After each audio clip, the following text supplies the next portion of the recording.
Good morning everyone, welcome to you all in my channel doctor Anshuman Suman. आशा करते हैं आप लोग सभी स्वस्थ और अच्छे होंगे और अपने लक्ष्य के प्रति एकाग्र होंगे।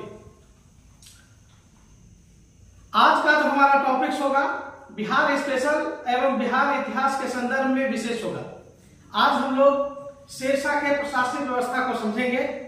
जैसा कि आप लोग जानते हैं, बीपीएससी के किसी भी एग्जामिनेशन में शेरशाह सूरी द्वारा स्थापित वंश और उसके द्वारा जो चालित प्रशासनिक व्यवस्था हुए वो काफी महत्वपूर्ण हुए और खास करके प्रशासन से प्रश्न पूछे ही जाते हैं।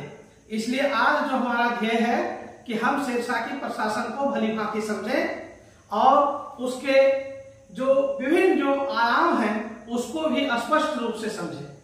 तो चलिए आइए हम लोग पढ़ते हैं शेरशाह की प्रशासनिक व्यवस्था। हम लोग एक एक स्लाइड के हिसाब से आगे बढ़ेंगे और उसकी प्रशासनिक व्यवस्था को संपूर्णता में समझने का प्रयास करेंगे। आशा करते हैं आप लोग को यह वीडियो बहुत अच्छा लगेगा और शेरशाह के प्रशासन को आप निश्चित रूप से बेहतर ढंग से सीख पाएंगे। आइए, शेरशाह जिसने मुगलों की सत्ता को चुनौती दिया और जिन मुगलों ने अफगानी सत्ता को भारत से उखाड़ करके मुगल सत्ता की स्थापना किया था। अच्छा, उन्हीं अफगानी ताकतों ने फिर से मुगल सत्ता को दिल्ली के गद्दी से हटाया और सूरवंश की स्थापना किया। हम बात कर रहे हैं इब्राहिम लोदी को बाबर ने पानीपत के प्रथम युद्ध में हराया था। इब्राहिम लोदी अफगानी थे। इस प्रकार से हम कह सकते हैं कि मुगलों ने एक अफगानी को हराया और दिल्ली के सल्तनत से उसको बेदखल कर दिया। अच्छा, इसका जो जस्ट अपोजिट आप देखेंगे रिएक्शन क्या है कि शेरशाह सूरी एक पठान है, अफगानी है और उन्होंने हुमायूं को हराया, हुमायूं के भाइयों को हराया। तो एक प्रकार से कह सकते हैं कि यह स्पष्ट बदला है कि मुगलों ने पहले अफगानी को भगाया, अब अफगानी मुगलों को भगाया।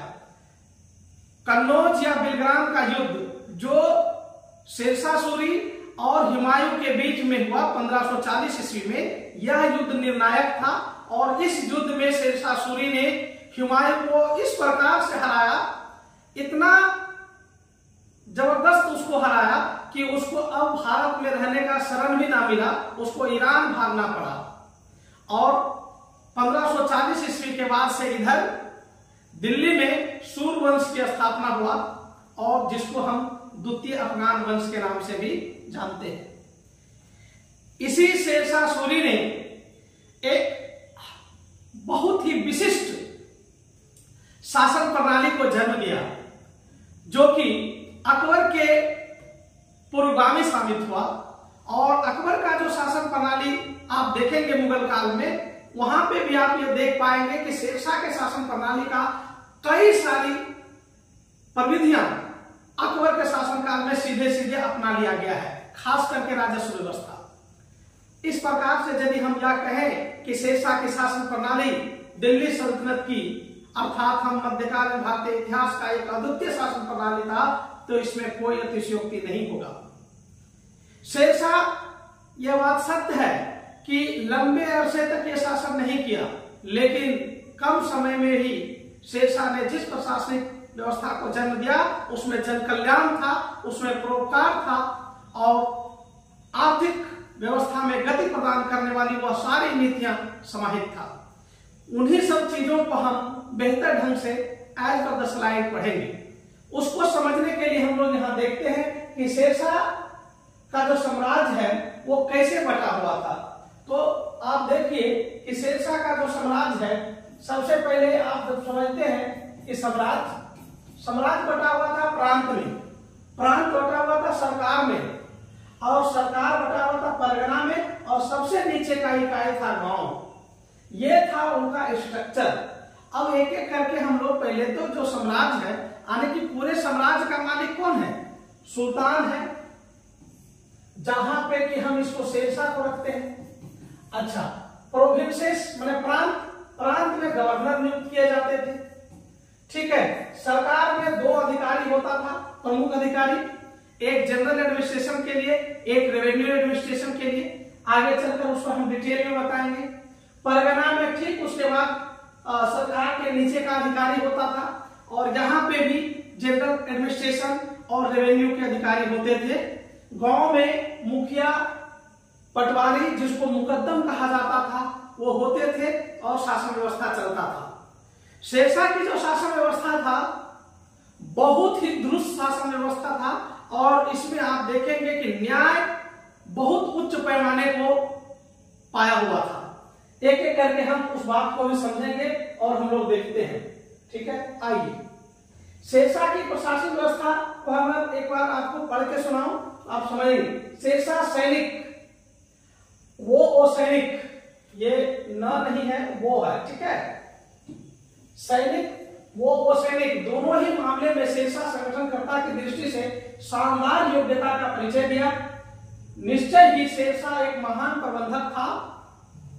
उसने किसी नई व्यवस्था को जन्म नहीं दिया, वरन पुराने सिद्धांतों और संस्थाओं में कुशलता से परिवर्तन किया, जन कल्याणकारी साबित हुआ। और साथ ही साथ अब्बास खां शेरवानी, ठीक है, अब्बास खां शेरवानी के अनुसार से यह एक महान शासक था जिसने पूरे साम्राज्य में चोरी लूट को खत्म कर दिया था और शांति का साम्राज्य कायम किया था। इस स्लाइड्स का मूल संदर्भ आपको मैंने पढ़ के सुनाया, और इसका विशेष खास बात क्या है, इसमें बस इतना सा बात है कि शेरशाह ने अपने शासन प्रणाली में, शेरशाह 1540 से 1545 तक शासन किया। 1545 में उसकी मृत्यु हो जाती है कालिंजर अभियान में। ये 5 साल में नई व्यवस्था को उन्होंने जन्म नहीं दिया, तो उन्होंने क्या किया है, पुरानी व्यवस्था में इस प्रकार से तब्दीली किया जिससे कि जन कल्याण हो और परोपकारी कार्य वो कर सके। चोरी, लूटपाट, ये सारी वो व्यवस्थाओं को उन्होंने दूर किया और देश में शांति लाया, समृद्धि लाया। ठीक है, इस बात की चर्चा अब्बास खां शेरवानी जैसे इतिहासकार ने भी किया है। ठीक है, नेक्स्ट पॉइंट को देखते हैं, नेक्स्ट स्लाइड में।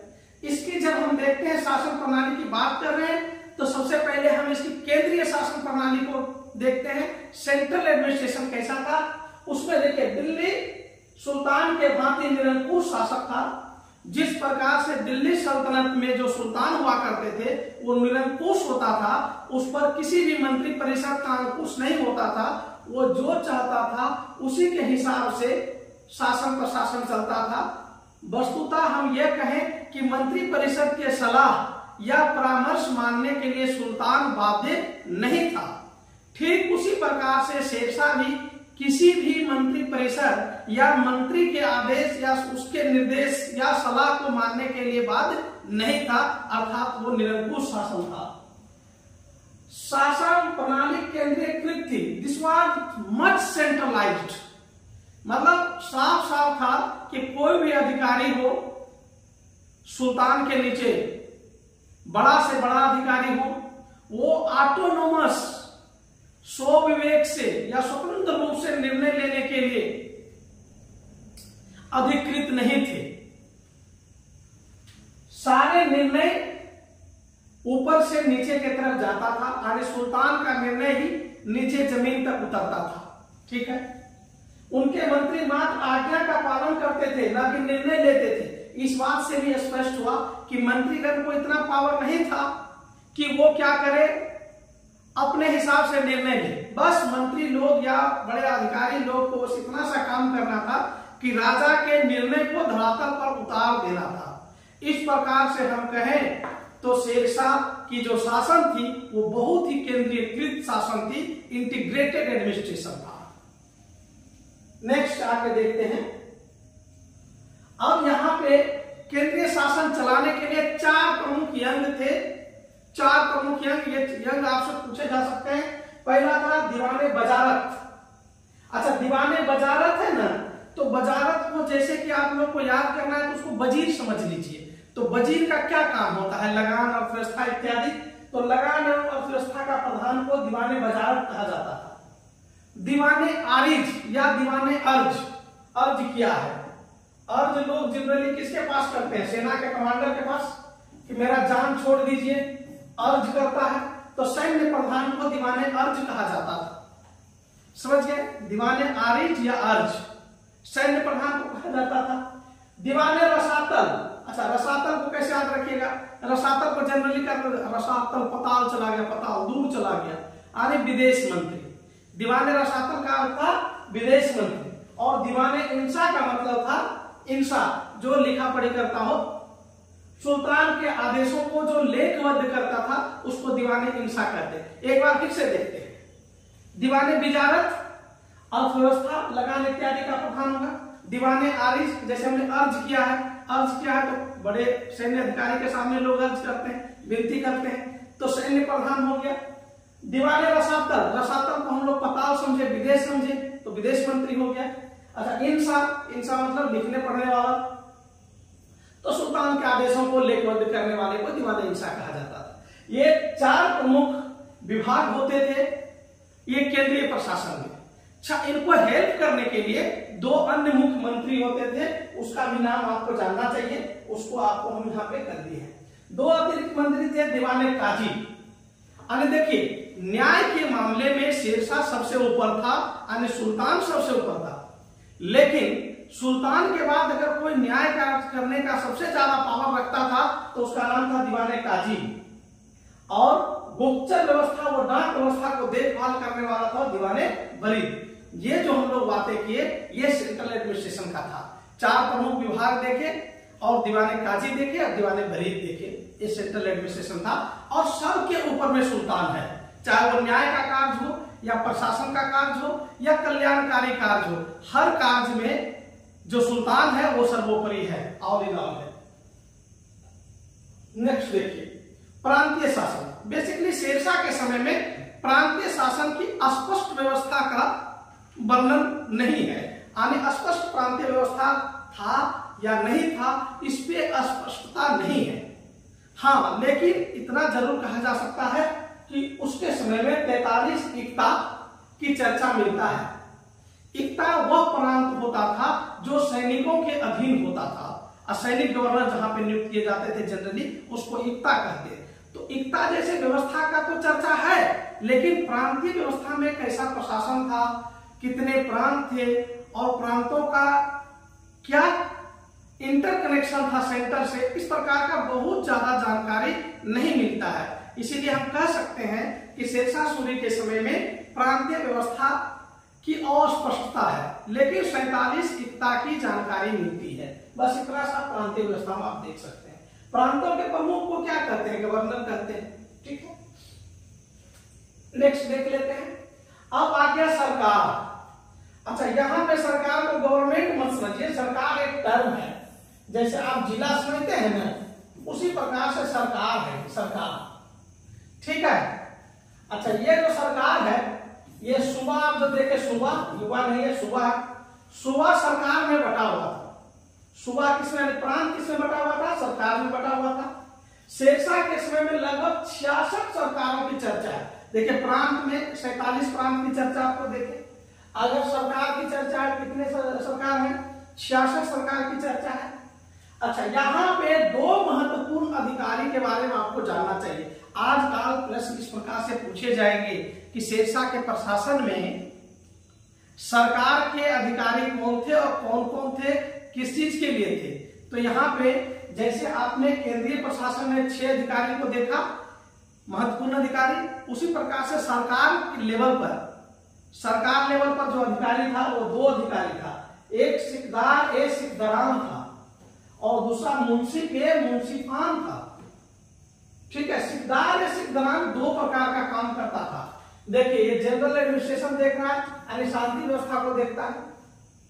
ठीक है, और दूसरी बात, इसमें वो ताकत था कि फौजदारी व्यवस्था को भी देखता है। क्या करता है?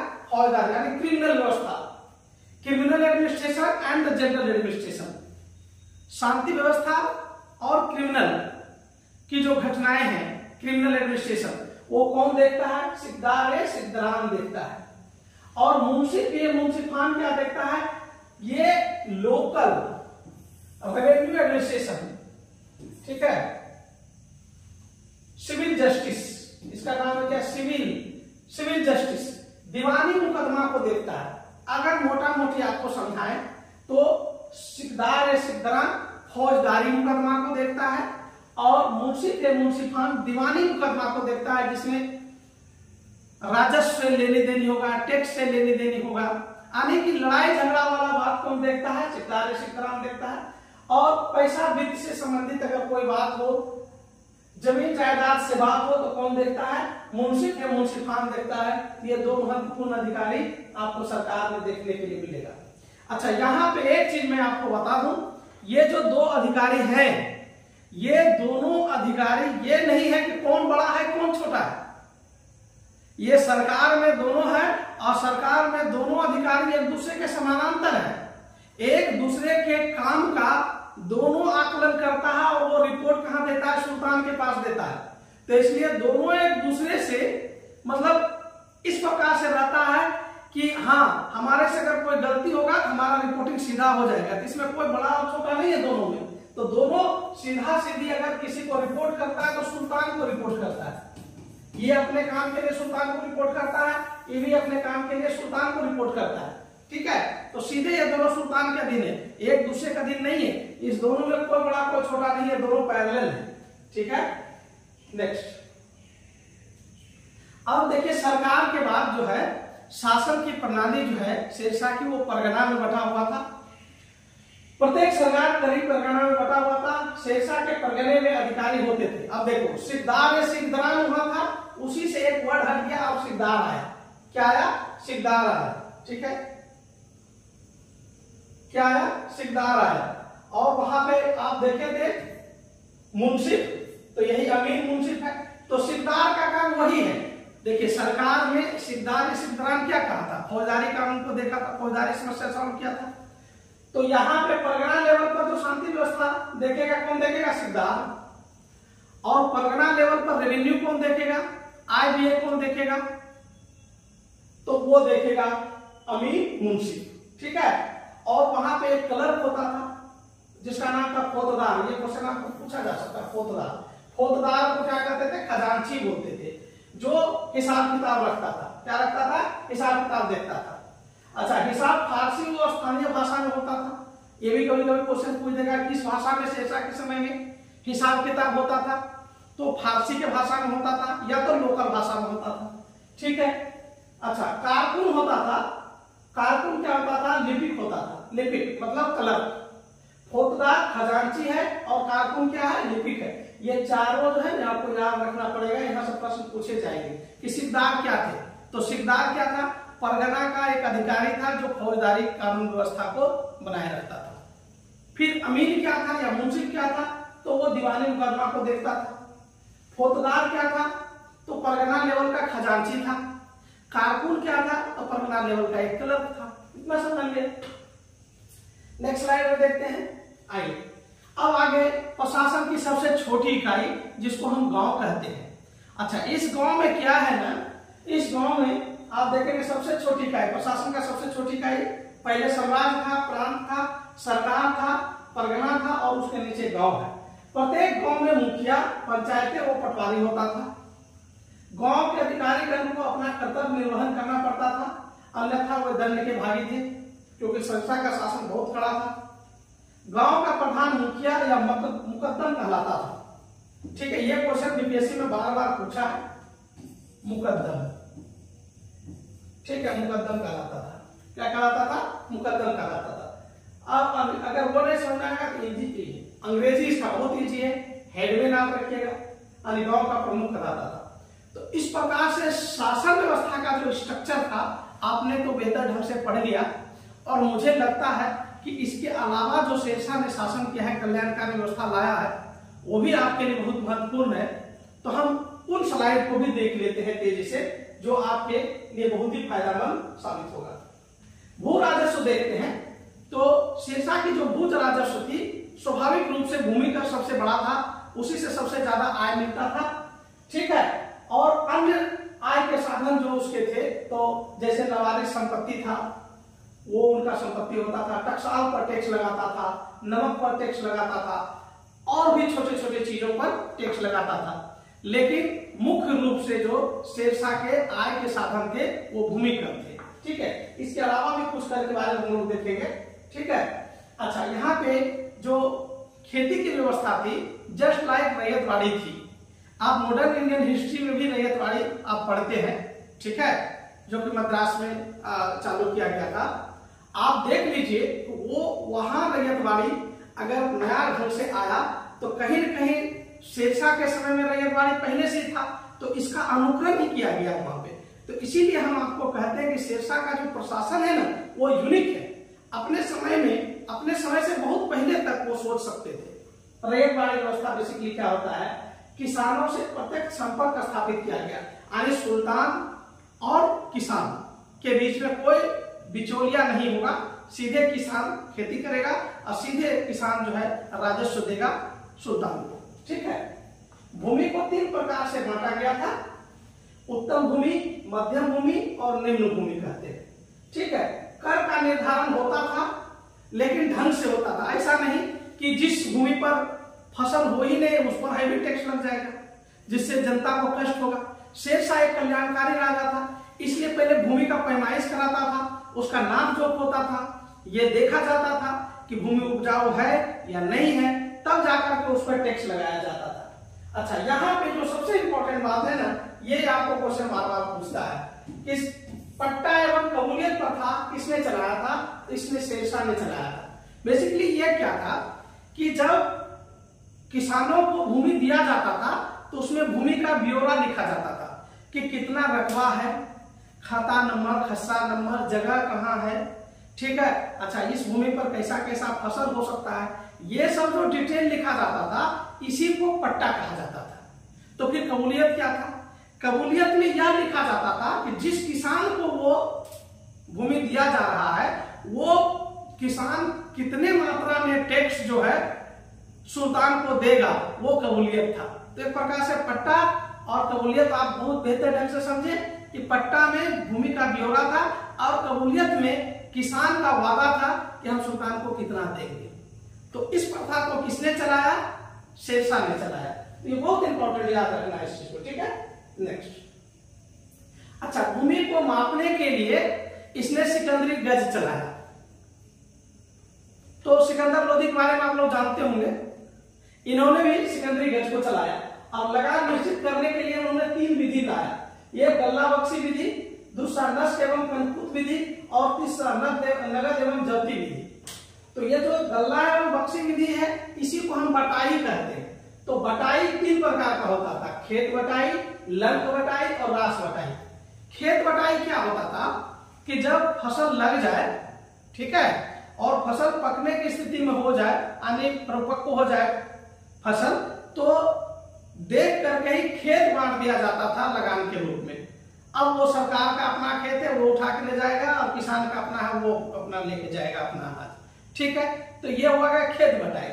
और ये लंग बटाई क्या है कि जैसे कोई फसल लगा उसको काट लिया गया और फसल का जो पूरा अभी तैयारी नहीं हुआ है, पूरे फसल का बंटवारा हो गया। जैसे गेहूं को काटा गया तो गेहूं का बोझा मान करके उसका बंटवारा हो गया। फिर लंग बटाई, रास बटाई क्या है? तो वही अगर गेहूं का एग्जांपल लेंगे तो रास बटाई वो होगा कि गेहूं का थ्रेशरिंग होगा, उसका दाना निकलेगा, साफ सुथरा होगा और अनाज का बंटवारा होगा, तो उसको रास बटाई कहते हैं। तो लंग बटाई हो, आप लोग समझ गए, खेत बटाई, लंग बटाई और रास बटाई। ठीक है, तो इस प्रकार से बटाई होती थी। अच्छा, लगान तो आप लोग देखिए भूमि पर लगता था, सबसे ज्यादा हैवी टैक्स था, लवारिश टैक्स भी लगता था, नमक टैक्स लगता था। इसके अलावा शेरशाह के समय में 2 महत्वपूर्ण टैक्स लगे, जिसको जरिमाना टैक्स कहते हैं और दूसरा कहते हैं महाशिलाना टैक्स। ये जरिमाना टैक्स क्या होता था? भूमि का पैमाइश जो करते थे ना, तो भूमि के पैमाइश करने के बदले में वो एक जरिमाना टैक्स लगाता था। ठीक है, और महाशिलाना मतलब जो टैक्स कलेक्ट करते थे लोग, तो उसके लिए एक टैक्स लगता था, उसको कहते थे महाशिलाना टैक्स। ठीक है, और स्थानीय कर को आप बाव कहते थे। इसमें थोड़ा सा स्पेलिंग में गलती हो गया, आप बाव क्या था नाम इसका? आप बाव। स्थानीय कर को आप बाव कहा जाता था। क्या कहा जाता था? आप बाव कहा जाता था। तो इस प्रकार से आप रेवेन्यू सिस्टम इसका देख लिए। नेक्स्ट देख लेते हैं इसका। हाँ, तो आइए कुछ जो जो है शेरशाह के सैन्य प्रशासन के बारे में हम बात करें तो सैन्य प्रशासन में देखेंगे अलाउद्दीन के भांति ये शक्तिशाली एवं अस्थायी सेना रखा था। मुख्यतः चूंकि ये अफगानी थे तो मुख्यतः अफगानी सेना को रखा था। इसमें हिंदू मुसलमान दोनों शामिल थे। सैनिकों को नगद वेतन देते थे, ये अगर याद रखना है, इसे क्वेश्चन पूछ सकता है आपको, ठीक है। सरदारों को जागीर मिलता था। घोड़ों को दागने एवं हुलिया लिखने की अलाउद्दीन की प्रथा को अपनाया। देखिए शेरशाह की जो प्रशासन था, प्रारंभ में इंट्रोडक्शन में ही मैंने बताया कि ये कोई नया पद्धति और शासन प्रणाली लेके नहीं आया था, पुरानी शासन प्रणाली में ही कुछ सुधार किया था जिससे जन कल्याणकारी कार्य कर पाए, ठीक है। यहाँ देखिए अलाउद्दीन खिलजी ने तो पहले ही शुरू किया था घोड़ों का हुलिया लिखना, ये भी इस चीज को अपनाया। एक अच्छा तोपखाना रखा था। अच्छा, सैनिकों का जो नियुक्ति होता था उसके चरित्र परीक्षण करके होता था कि वो सैनिक बनने लायक है कि नहीं, डिसिप्लिन है या नहीं। ऐसा नहीं कि किसी को भी सैनिक में भर्ती कर ले, ठीक है। तो ये बहुत महत्वपूर्ण चीज था। अब हमने सैनिक को देख लिया, राजस्व देख लिया, तो शेरशाह जिस नाम से बहुत फेमस हुआ उसको जानना बहुत आवश्यक है। आपने ग्रांड ट्रंक रोड का नाम सुना होगा और आपने सुना होगा ग्रांड ट्रंक रोड शेरशाह ने बनाया। तो मैं बताऊं, ग्रांड ट्रंक रोड शेरशाह ने मरम्मत करवाया और ग्रांड ट्रंक रोड जैसे व्यवस्था का ना बहुत प्राचीन काल में आगाज हो गया था। आप चंद्रगुप्त काल से ही ग्रांड ट्रंक रोड की अवसंरचना जो तैयार हो रही थी उसको आप समझ सकते हैं और देख सकते हैं। अशोक के काल में भी उसमें विस्तार और मरम्मत देखा जा सकता है और आधुनिक काल में देखा जाए तो मध्यकाल में आप देखेंगे तो शेरशाह ने उसी रास्ता को और भी ज्यादा अच्छा बनाया और इसका नाम ग्रांड ट्रंक या शेरशाह सूरी मार्ग पड़ा। उस मार्ग को आप हमने दिखाया है कि इसके समय में कैसे, देखिए सिंधु से सोनार गांव, तो सोनार गांव आप यहां पे देख रहे हैं, ठीक है।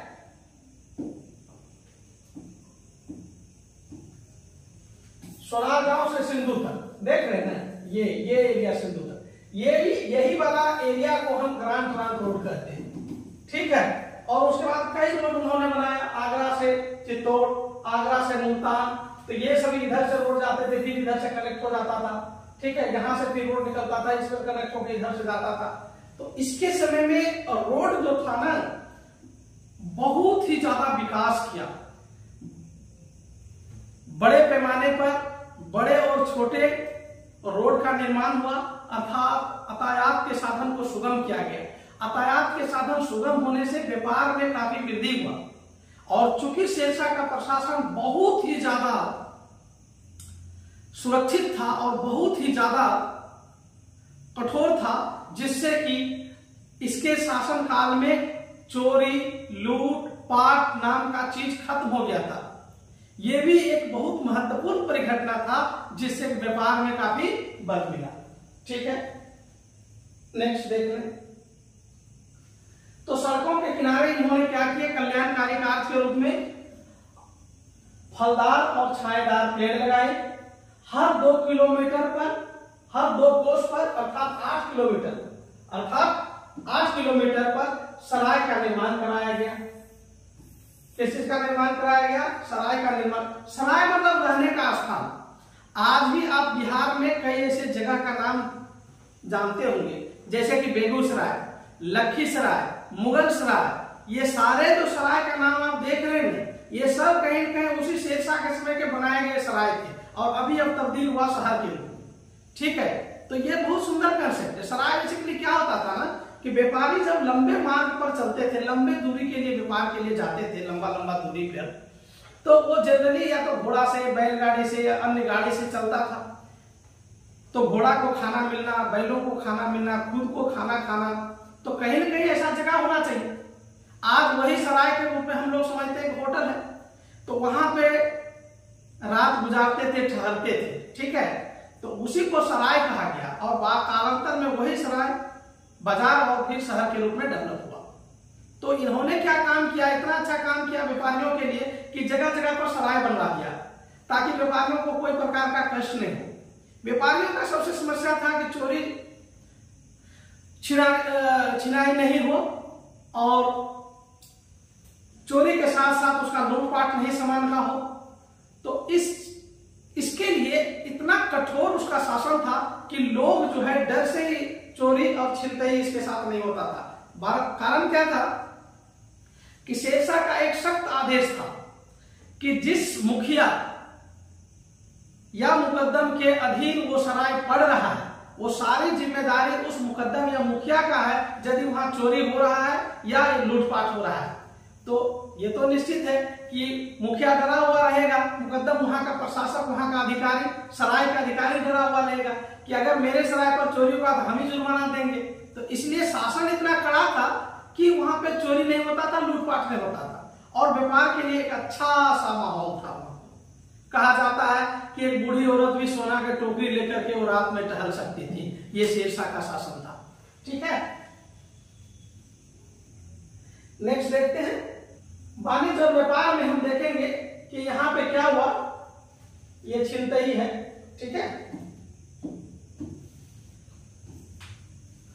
स्थान स्थान पर बहुत सारे टैक्स लगते थे। अब क्या हुआ, बहुत सारे टैक्स को लगाने से व्यापारियों को कष्ट होता था, तो उन्होंने क्या किया, दो प्रकार का टैक्स मात्र लगाया, एक देश में प्रवेश करे तब और एक बिक्री करे तो। आप समझ लीजिए कि शेरशाह कितना दूरदर्शी थे। इसी का अभी आप देखेंगे जो रूप है ये जीएसटी है। जीएसटी का क्या जरूरत है, जीएसटी का इसी प्रकार का जरूरत है जो जरूरत पूरा शेरशाह ने अपने शासनकाल में किया। ऐसे ही नहीं शेरशाह को दूरदर्शी शासक कहते हैं। आप जानते हैं कि विभिन्न प्रकार का अगर टैक्स लगेगा, बार बार टैक्स लगेगा तो व्यापारी को कष्ट होने वाला है, व्यापार बिजनेस अच्छा नहीं चलने वाला है। इसीलिए सबको मिलाकर के अभी वर्तमान में जीएसटी लगाया गया। तो एक ही टैक्स में सब कुछ हो जाता है, तो लोग इजी से अभी कर रहे हैं, व्यापार कर रहे हैं, इजी से उसका व्यवसाय चल रहा है, उद्योग धंधा बहुत आसानी से चल रहा है। ठीक उसी प्रकार से शेरशाह ने किया था कि यहाँ पे बहुत प्रकार का जो कष्टकारी कर था उसको समाप्त कर दिया। देश में प्रदेश पर टैक्स लगाया और बिक्री के समय पर टैक्स लगाया और ये फाइनल हो गया। इसलिए व्यापार जो है काफी बड़े पैमाने पर, यहाँ व्यापक पैमाने पर फला फूला। ठीक है, नेक्स्ट देखिए मुद्रा व्यवस्था। तो मुद्रा व्यवस्था में भी आप बहुत महत्वपूर्ण बातों को यहाँ सीखेंगे, जैसे कि शेरशाह ने पुराने और घिसे हुए पूर्व शासकों के प्रचलित सिक्के बंद करके उसके स्थान पर सोना चांदी और तांबे के नए सिक्के चलाए, यानी कि घिसा पिटा मुद्रा को उन्होंने समाप्त कर दिया और अपने हिसाब से नया मुद्रा चलाया। वो 3 मुद्रा उसका इंपॉर्टेंट है, यहाँ से क्वेश्चन आपको पूछे जा सकते हैं। एक तो है कि चांदी का सिक्का जिसका वजन 180 ग्राम का था, समझ गए, या 175 ग्राम का भी हो सकता था। ठीक है, सोना का सिक्का जिसका वजन 166.4 ग्राम या 168.5 ग्राम का था, और तांबा के सिक्के को दाम कहा जाता था। इट इज दाम, दाम नहीं, ये क्या है, दाम है। तांबा के सिक्के को क्या कहा जाता था, दाम कहा जाता था। सिक्कों पर शेरशाह का नाम, उसकी पदवी और टकसाल का स्थान, कहां पे टकसाल होता था वो लिखा जाता था। अरबी या देवनागरी में अंकित रहता था। और शेरशाह के समय में कुल 23 टकसाल थे। कितने टकसाल थे, 23 टकसाल थे। तो ये कुछ महत्वपूर्ण बातें था, याद रखना था। ठीक है, नेक्स्ट देखते हैं शेरशाह का गुप्तचर विभाग। शेरशाह का गुप्तचर विभाग बहुत ही श्रेष्ठ था। अर्थात हम कहते कि जिस प्रांत में घटना घटती थी उस प्रांत को गवर्नर को अगर पता ना हो तो ये बात सही था, लेकिन सुल्तान को उससे पहले पता चल जाता था। यह शेरशाह का जो गुप्तचर व्यवस्था की ताकत था। ठीक है, प्रजा की रक्षा के जो अपने अमीरों के प्रत्येक टुकड़ियों को साथ एक विश्वास पात्र गुप्तचर रखता था। अपने गुप्तचरों और तेज चलने वाले संदेश वाहकों के माध्यम से अपने संपूर्ण साम्राज्य के प्रशासन पर नियंत्रण रखता था। गुप्तचर जो था, यहाँ पे डाक चौकी भी इस्तेमाल होता था गुप्तचर के लिए। तेज धावक सूचना लेकर के जाते थे और बहुत तीव्र गति से सूचना पहुंचाते थे। पूरे साम्राज्य जो है सुल्तान के पास, पूरे साम्राज्य की सूचना सुल्तान के पास बहुत ही कम समय में पहुंचता था। इस प्रकार से सुल्तान जो है पूरे साम्राज्य पर अच्छा नियंत्रण स्थापित करता था। ठीक है, नेक्स्ट देखिए न्याय व्यवस्था। हम न्याय व्यवस्था के बारे में पहले ही बात किए। सुल्तान न्याय का सर्वोच्च अधिकारी था, उसके बाद ही दीवाने काजी होता था। सुल्तान सुल्तान जो है सुल्तान स्वयं राज्य का सबसे बड़ा न्यायाधीश था। प्रत्येक बुधवार के शाम को न्याय के लिए बैठता था। शेरशाह कहता था न्याय करना सभी धार्मिक क्रियाओं में सर्वोत्तम है, यानी न्याय ही सबसे बड़ा चीज है। अपराध की गंभीरता के अनुसार दंड का प्रावधान था। जितना खतरनाक अपराध उतना ही खतरनाक दंड। ठीक है, दंड के रूप में देखिए कैद किए जा सकते थे, शरीर पर कोड़े लगाया जा सकता था, हाथ पैर काटा जा सकता था, जुर्माना लगाया जा सकता था, यहां तक कि फांसी भी दिया जा सकता था। वो निर्भर करता था कि किस प्रकार का दंड किया है। सरकार में न्याय कौन करता था? ऊपर में तो सबसे ऊपर सुल्तान है। सुल्तान के बाद आप दीवाने काजी हैं, दीवाने काजी के बारे में बताए हैं। ठीक है, उसके बाद आप देखिए सरकार लेवल पर सिकदार सिकदारान फौजदारी और मुंशी पे मुंशीफान दीवानी। तो और उसके नीचे जो अगर देखा जाए तो न्याय का काम अमीर करते थे। तो यही न्याय व्यवस्था इसका है। ठीक है, अब यदि हम स्थापत्य व्यवस्था के बारे में बात करें, कौन सा व्यवस्था? चूंकि स्थापत्य व्यवस्था से भी बहुत सारे क्वेश्चन पूछे जाते हैं, तो हमने सोचा है कि आज आपको सारा का सारा चीज बता दूं ताकि आपको एक ही वीडियो में सारे तथ्य मिल जाएं। तो स्थापत्य व्यवस्था में 1-2 मिनट में हम देख लेते हैं। रोहतासगढ़ का किला उन्होंने बनवाया। उत्तर पश्चिमी सीमा की सुरक्षा हेतु हैबत खान एवं टोडरमल ने इसे बनवाया था। बनवाया अगर फिजिकली किसने था तो हैबत खान ने और टोडरमल ने बनवाया था रोहतासगढ़ की किला उत्तर पश्चिमी सीमा को सुरक्षित करने के लिए। ठीक है, लेकिन शेरशाह के समय में यह रोहतासगढ़ का किला पूरा नहीं हो पाया था। फाइनली पूरा हुआ इस्लाम शाह जो कि शेरशाह का पुत्र है, उसके समय में यह रोहतासगढ़ का किला पूरा हुआ। अच्छा, टोडरमल का नाम आया तो चलिए 1-2 लाइन टोडरमल के बारे में बताना उल्लेखनीय है। टोडरमल ही शेरशाह के राजस्व व्यवस्था का जनक था और शेरशाह का जब शासन समाप्त हुआ तो यही टोडरमल अकबर के दरबार में गया और वहां पे जो आप राजस्व व्यवस्था देखते हैं, वहां पर जो राजस्व व्यवस्था अकबर के समय का जो राजस्व व्यवस्था है वो सारा राजस्व व्यवस्था टोडरमल का ही राजस्व व्यवस्था है। तो इसीलिए अकबर को कहा, शेरशाह को अकबर का पूर्वगामी कहा जाता है। ठीक है, दिल्ली का इन्होंने पुराना किला बनवाया। ठीक है, तो याद रखिएगा रोहतासगढ़ का किला और दिल्ली का पुराना किला। ठीक है, नेक्स्ट देखते हैं। ये तो बहुत ही भव्य मकबरा है किसका? शेरशाह का। ये स्वर्ण का मकबरा है और उन्होंने स्वर्ण ही बनवाया और ये बहुत बेहतरीन है मकबरा जो कि आप देख रहे हैं। इसका फिगर देखिए, ये झीलों के बीच में बीचों बीच है। ठीक है, शेरशाह की सर्वश्रेष्ठ कीर्ति है, बिहार के सासाराम में अवस्थित है। कहां पे? बिहार के सासाराम में अवस्थित है। ये क्वेश्चन बहुत इंपॉर्टेंट है। ठीक है, अच्छा, झील के बीचों बीच एक चबूतरे पर बना हुआ आप देख रहे हैं फिगर में। शेरशाह का यह मकबरा निसंदेह भारत की सर्वश्रेष्ठ इमारतों में से एक है। तो सासाराम का जो मकबरा है वो किससे संबंधित है? शेरशाह से संबंधित है। इन्होंने खुद ही इस मकबरे को बनवाया था। कहां पे बनवाया था? तो सासाराम में बनवाया था। अवस्थिति क्या है? तो झील के ठीक बीच में एक चबूतरा है और उस पर यह मकबरा बनाया गया, बहुत ही खूबसूरत है।